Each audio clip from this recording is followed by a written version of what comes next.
جفرانو بودی من گفتم جفرانو همونجور پشت سرش میدم.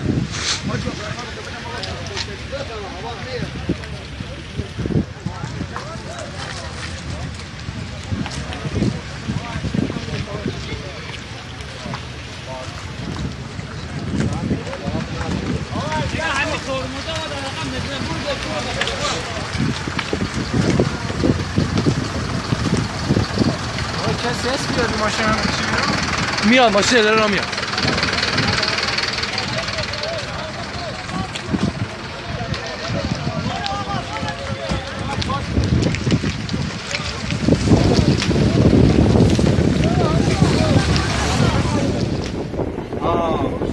خیلی از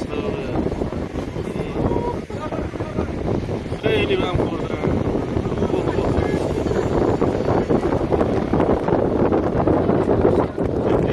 حداقل فکر کنم 50 تا بودم شما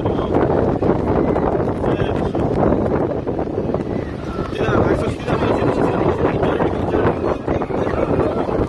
واسه کمک کنیم به جناب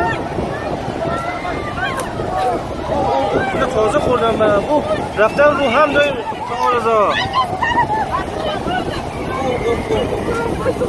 خدای مجیدی